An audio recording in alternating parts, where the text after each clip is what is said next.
Good morning बच्चों। Online class में पुनः आप सभी बच्चों का हार्दिक अभिनंदन व स्वागत है। हमारा 5वां अध्याय है, सेनापति द्वारा रचित है ऋतु वर्णन। सेनापति के द्वारा रचित है ऋतु वर्णन। उस 5वें अध्याय का कवि सेनापति का सबसे पहले व्यक्तित्व का उल्लेख, सबसे पहले सेनापति के व्यक्तित्व का उल्लेख, यानी कवि का व्यक्तित्व कैसा था, उनकी क्या क्या व्यक्तित्व की क्या क्या विशेषता थी। तो पहला है सेनापति रीतिकाल के सेनापति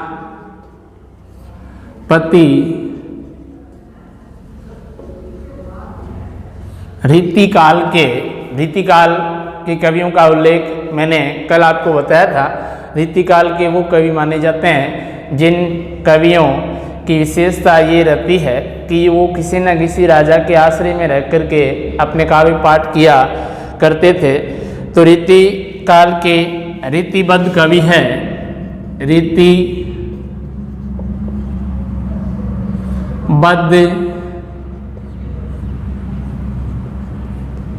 कवि है। पहली विशेषता यह है कि रीतिकाल के कवि हैं और रीतिकाल के कवि के साथ साथ ये रीतिबद्ध कवि माने जाते हैं।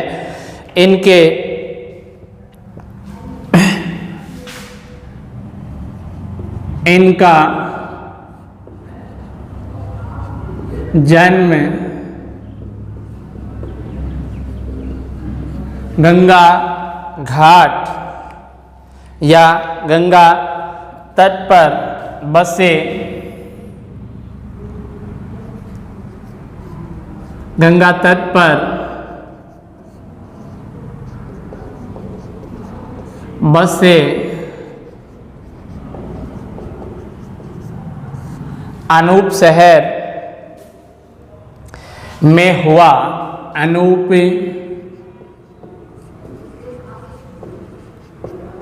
शहर में हुआ। इनके पिता का नाम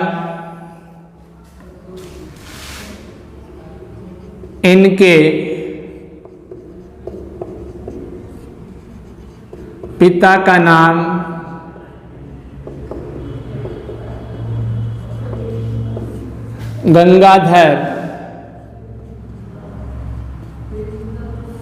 दीक्षित। इनके पिता का नाम गंगाधर दीक्षित तथा पितामह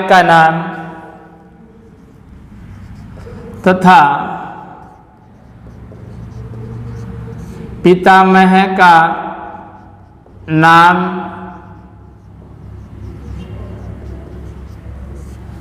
परशुराम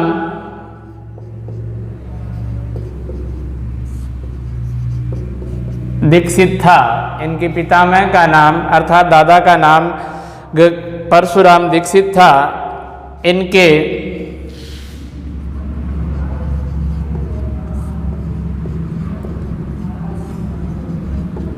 गुरु का नाम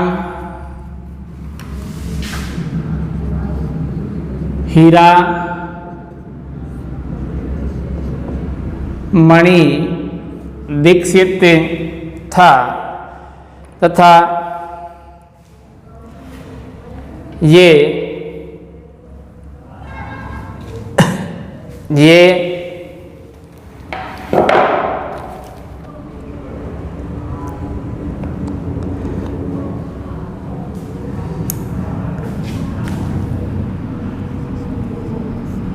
किस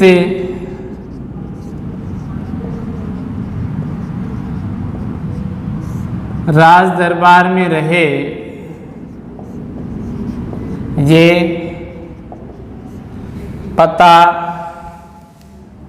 नहीं चलता है। पता नहीं चलता है अर्थात इन्होंने कौन से राजा के आश्रय में रह करके अपना काव्य पाठ किया, इसकी जानकारी प्राप्त नहीं होती है। अगला है कर्तृत्व अर्थात उनकी रचनाएं, इनकी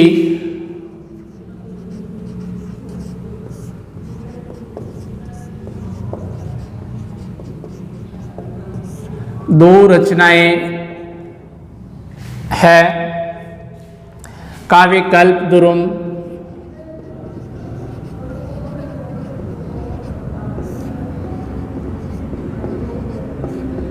पहली रचना है काव्य कल्पद्रुम तथा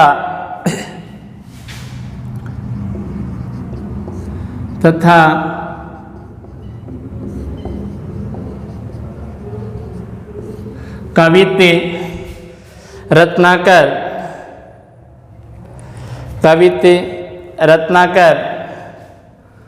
काव्य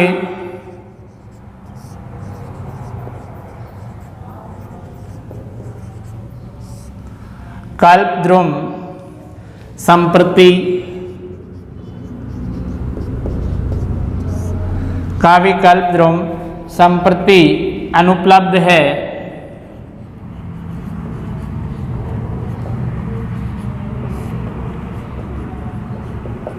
काव्य कल्पद्रुम संप्रति अनुपलब्ध है। कवित्त रत्नाकर में कवित्त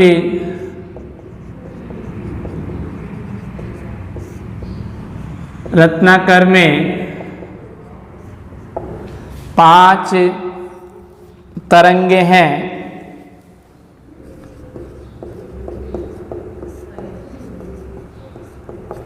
कवित्त रत्नाकर में 5 तरंगे हैं। इसमें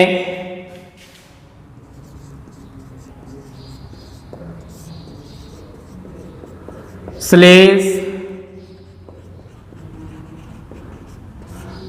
अलंकार अर्थात कवि सेनापति का श्लेष अलंकार प्रिय अलंकार माना जाता है।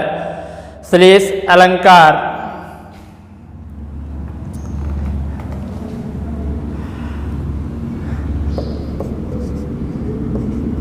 ऋतु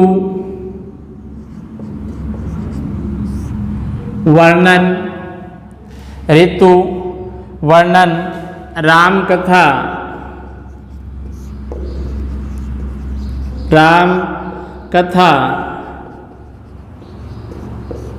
भक्ति श्रृंगार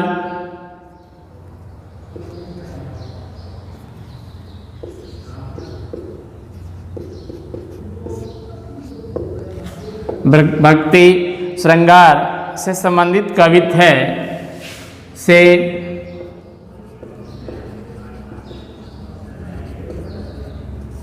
संबंधित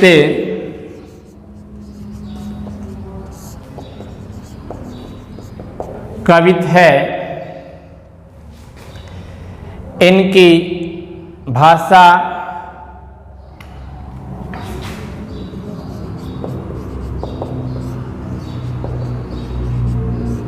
ब्रज भाषा मानी जाती है। इनकी भाषा ब्रज भाषा मानी जाती है।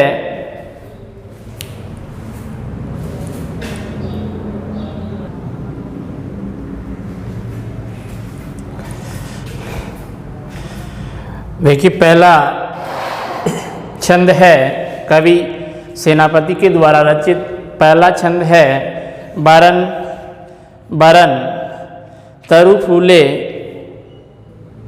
बन सोई चतुरंग संग दल लहियत है। बरन बरन का अर्थ होता है रंग। बरन शब्द का अर्थ होता है रंग या कलर। तरु तरु शब्द का अर्थ होता है पेड़। चतुरंग का अर्थ है 4 प्रकार। 4 प्रकार या 4 अंगों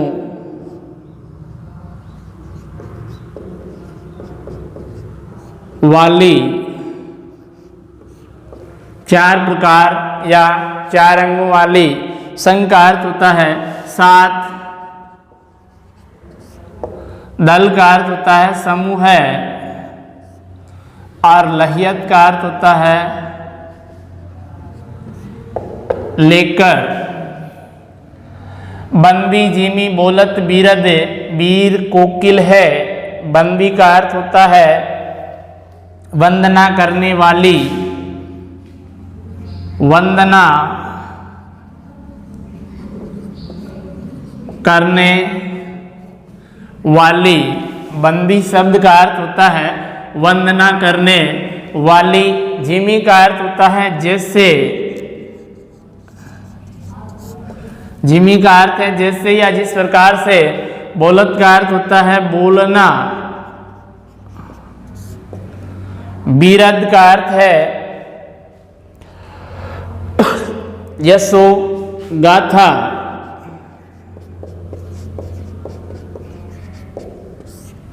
बीरद शब्द का अर्थ होता है यशो गाथा, अर्थात उसकी कीर्ति का वर्णन करना। बीर कोकिल है। कोकिल का अर्थ होता है कोयल।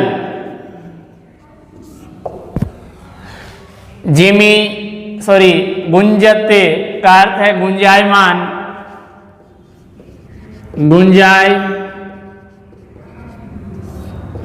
मान। मधुप का अर्थ है बरमर या भोरा। गान का अर्थ होता है गाना। गुण गहियत है। गुण का अर्थ होता है वर्णन। गहियत का अर्थ है कहना। आवे आसपास पुहुपन की। पुहुपन का अर्थ है पुष्प। पुहुपन का अर्थ होता है पुष्प। सुबास का अर्थ होता है सुगंध। सुबास शब्द का अर्थ है सुगंध। सौंधे के सुगंधे मांझ सने रहियत है। मांझ का अर्थ होता है सने का अर्थ है व्याप्त। सने का अर्थ है व्याप्त और मांझ का अर्थ होता है अंदर। शोभा को समाज सेनापति सुख साज आज। आवत का अर्थ होता है आना।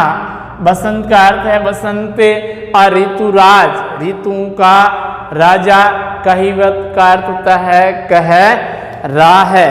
अब देखिए इसकी व्याख्या कैसे करनी है। व्याख्या में वही बात लिखनी है। प्रस्तुत पद्यांश कवि सेनापति के द्वारा रचित ऋतुराज वर्णन से लिया गया है। इसमें उन्होंने बसंत ऋतु को एक राजा की तरह दर्शाकर उसके ऋतुराज अर्थात ऋतुओं के राजा नाम को सार्थक बतलाया है।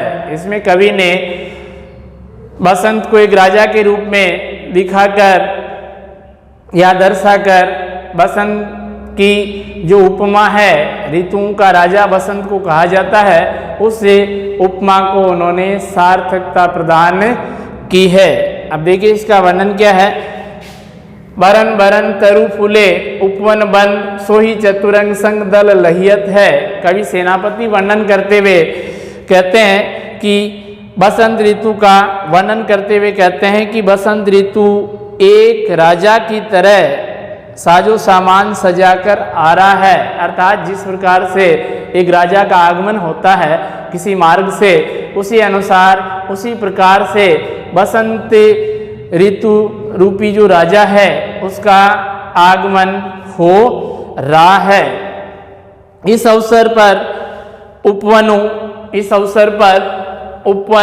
वन, उपवनों और वनों एवं पेड़ों, तरु का अर्थ होता है पेड़ों, एवं पेड़ों पर अनेक प्रकार के रंग बिरंगे फूल खिले हुए हैं। अर्थात जब बसंत ऋतु का आगमन होता है तो प्रकृति में नए नए परिवर्तन दिखाई देते हैं। अर्थात पेड़ों पर नए पत्ते आते हैं, नए फूल आते हैं और उनसे जो सुगंध है चारों तरफ फैल जाती है।